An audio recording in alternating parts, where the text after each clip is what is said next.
Hello everyone, তো তোমরা সবাই কেমন আছো? আশা করছি ভালোই আছো। তো এই মঙ্গলবার ছিল আমার বাড়িতে মঙ্গলচণ্ডী পুজো, আর পুজোর আগের দিন মানে সোমবার আমাদের পুজোর বাজার করতে যেতেই হতো, কিন্তু সেদিন ছিল প্রচণ্ড বৃষ্টি। তো সেই বৃষ্টিতে রেনকোট পরে রেডি হয়ে দুজনে চলে গেছিলাম দশকর্মার বাজার করতে। তো এই যে জিনিসপত্র নিয়ে নিচ্ছি, দেখো আমাদের দুজনের কি অবস্থা, রেনকোট পরে, আর এদিকে লাগছিল ভীষণ গরম। তো যাই হোক, এখানে বিল টিল দিয়ে আমরা বাইরে চলে এসেছি, কিন্তু বাইরেও হচ্ছিল এখনও বৃষ্টি, তো টুপি টুপি পরে নিতে হচ্ছিল। তো এখান থেকে আমরা দুজনে বেরিয়ে গেলাম। তো বেরিয়ে চলে গেলাম ফুলের দোকান, ফুলও নিতে হতো, যদিও আশেপাশে সবাই ফুল দেবে।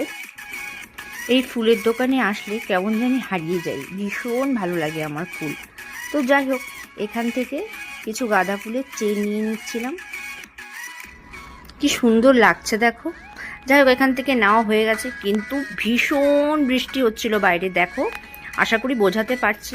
কিন্তু মেয়েকেও রেখে এসেছি, মেয়ের এক্সাম চলছে, বাড়িতেও যেতে হবে। এদিকে মেয়ে ফোনও করে ফেলেছে, বলছে রাত্রে ভাত খাবে না, ওর নান খাবে। তো এখান থেকে আবার ওর জন্য নান নিয়ে নিচ্ছিলাম। এ বেচারা দেখো কি অবস্থা। যতই রেনকোট পরি না কেন, যেই বৃষ্টি হচ্ছিল পুরো ভিজেই গেছিলাম। যাই হোক, ওখান থেকে বেরিয়ে বাড়ির দিকে রওনা হলাম, চলেও এসেছি বাড়িতে। রাস্তাঘাট পুরো ভেজা।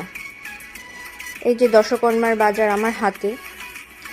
আরও কিছু বাজার ভেবেছিলাম করব, কিন্তু এত বৃষ্টি হচ্ছিল আর হয়ে উঠছিল না, তা আজ ছেড়ে দিলাম। কিন্তু কালকে অনেক সকালে ঠাকুরমশাই আসবে, তার আগে আমাকে সব ব্যবস্থা করতে হবে।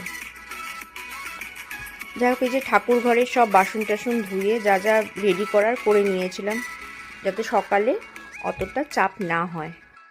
এদিকে আমার ছোট যা আমের পল্লব, বেলপাতা, তুলসী পাতা সব দিয়ে গিয়েছিল। আর এদিকে চলে এসেছিল গালামালের বাজার, সেটাও ভাবলাম ঠাকুর ঘরেই রেখে দিই। এখন চললাম মেয়েকে আনতে। তো আগেই বললাম যে মেয়ের এক্সাম চলছে, তো মেয়েকে রেখে গেছিলাম দিদির বাড়িতে, ভেবেছিলাম একটু পড়াশোনা করবে, এসে দেখি সে তো দুষ্টামি করতেই ব্যস্ত। তো অনেক রাত হয়ে গেছে, আজ এতটুকু থাক, পুজোর ভিডিও নিয়ে পরে আবার আসছি, টাটা।